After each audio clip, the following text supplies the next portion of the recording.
social rules, social control, and biases in social perception processes. Main subject of this paper is, in drawing inferences about actors, perceivers consistently fail to make adequate allowance for the biases effects of social rules upon performance. What that even mean? Interpersonal encounters provide an important informational biases for social judgment. Our performances in encounter are shaped and constrained by social rules we and others must play. In simple words, in many real-world encounters, one participant defines the domain and controls the style of interaction, and others must respond within those limits. So these researchers from Stanford University tried to test this assumption. Recruited 18 male and 18 female from psychology class at university for a quiz game experiment. Yes, I am sure you remember this from methodology course. However, do not worry, the results are not that different from other populations. Subjects were met by same-sex experimenter who told that the study is about how people form impressions about general knowledge. The experimenter then introduced a quiz format and explained that one subject would be given the job of contestant and other the job of questioner. The primary experimental prediction.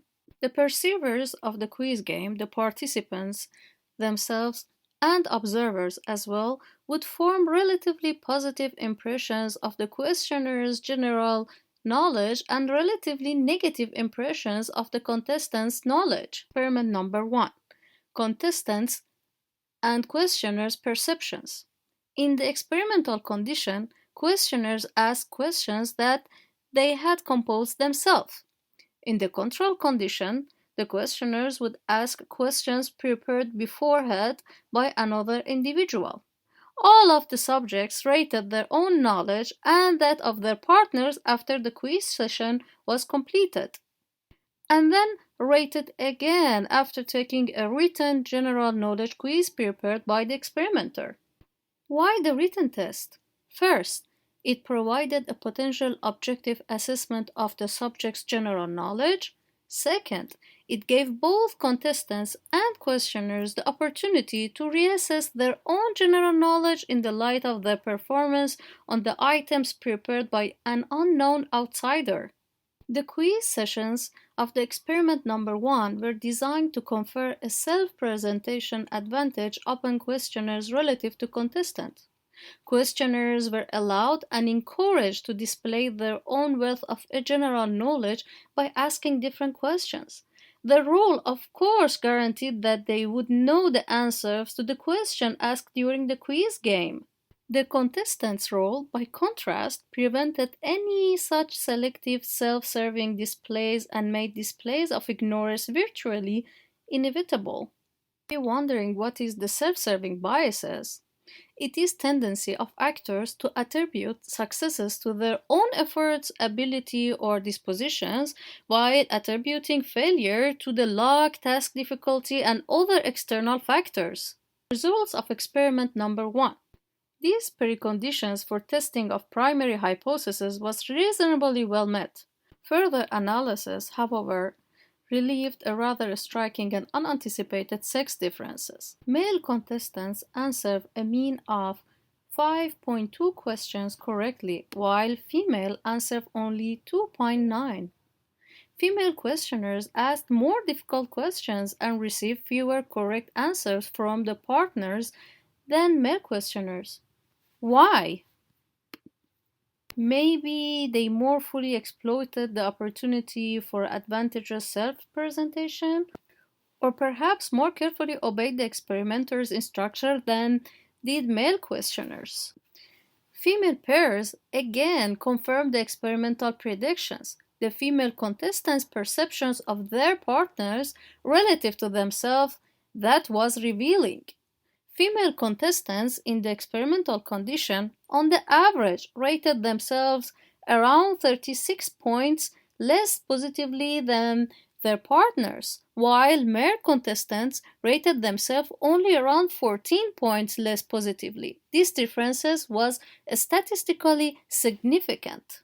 In 18 out of 24 experimental condition pairs, the contestants' self-rating was less positive than the questioner's self-rating, and in only 4 cases was the reverse. The contestants rated their questioners more positively than questioners rated their contestants. Results of control condition.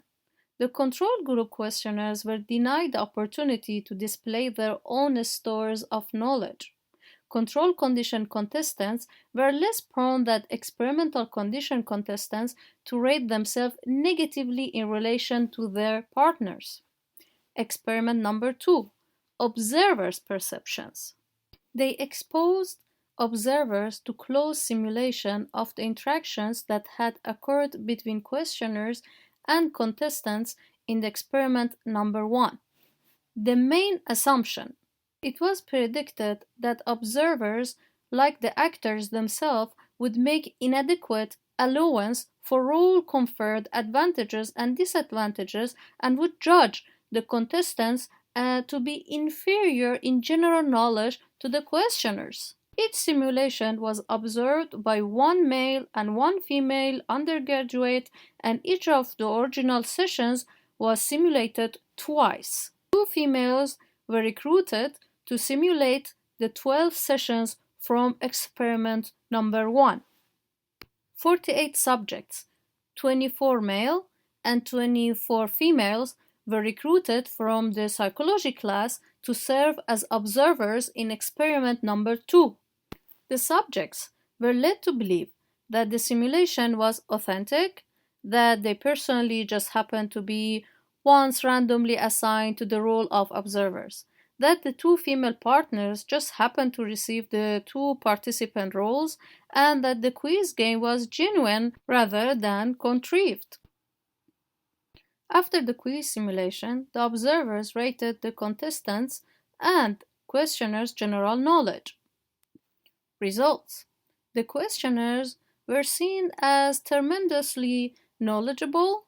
The contestants is seen as only slightly less knowledgeable than the average Stanford student. These results further support and clarify the findings for experiment number 1. The observers failed to recognize that the questioners did not possess any superiority, but they exploited the opportunity to choose the particular topics that displayed their general knowledge. The male observers were not better able to make adequate allowance for the questioner's role-conferred self-presentation advantage. Some of consequences of these biases can be that observers of individuals who, by accident of birth, favorable political treatment, or even their own efforts, enjoy positions of power up to underestimate the extent to which the positive attributes reflect the advantages of social control they have.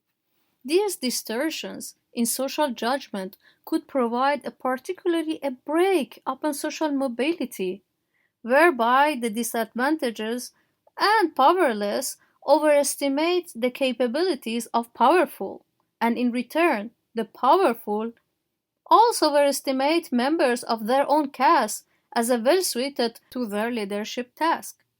Thank you very much for listening to me, and I'm sorry I couldn't do it in French.